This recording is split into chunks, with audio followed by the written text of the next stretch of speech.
ഒരൊറ്റ രാത്രി, ഒരൊറ്റ കളി, ഫ്രാൻസിന്റെ അഹങ്കാരങ്ങളെല്ലാം സ്പാനിഷ് പടയ്ക്ക് മുമ്പിൽ തകർന്നടിഞ്ഞപ്പോൾ മൈതാനത്തിന്റെ മധ്യത്തിൽ സർവാധിപതിയെപ്പോലെ പട നയിച്ച മധ്യനിരയിലെ പൊന്നും താരം സാക്ഷാൽ റോഡ്രിഗോ ഹെർണാണ്ടസ് എന്ന റോഡ്രി.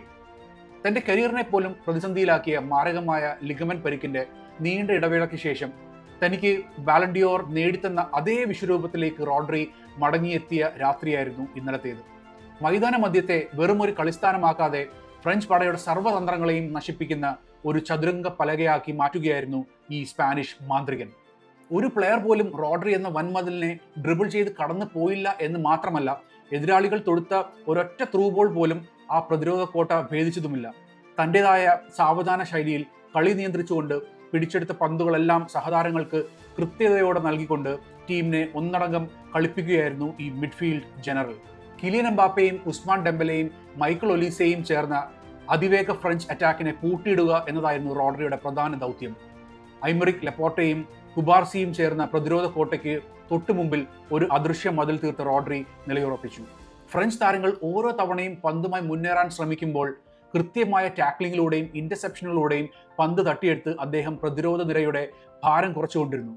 മൈതാനത്ത് നിറഞ്ഞാടുന്ന ഉസ്മാൻ ഡെംബലയുടെ കാലുകളിൽ നിന്ന് പന്ത് റാഞ്ചിയും എംബാപ്പയെ വിങ്ങുകളിൽ ഒതുക്കി ഒരിക്കൽ പോലും മുന്നേറ്റത്തിന് ഇടം നൽകാതെ റോഡ്രി മൈതാനം ഭരിച്ചു.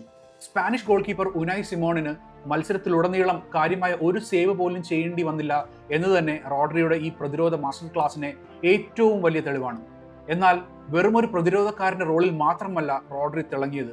ടീമിന്റെ ആക്രമണങ്ങൾക്ക് കൃത്യമായ ദിശ നൽകിയതും അദ്ദേഹം തന്നെ. ഇന്നലെ മാത്രം ഗ്രൗണ്ടിലുടനീളം ഓടി നടന്ന് റോഡ്രി കവർ ചെയ്തത് 12.5 കിലോമീറ്റർ ദൂരമാണ്.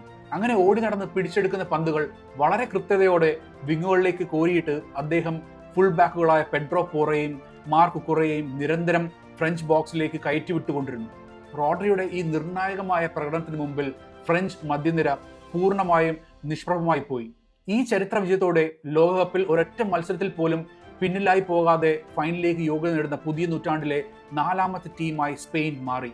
ഞായറാഴ്ച നടക്കുന്ന കലാശ പോരാട്ടത്തിൽ ഈ മധ്യനിര രാജാവിന്റെ കരുത്തിൽ സ്പെയിൻ ലോകകപ്പിൽ മുത്തമിടുമോ എന്ന് നമുക്ക് കാത്തിരുന്ന് കാണാം.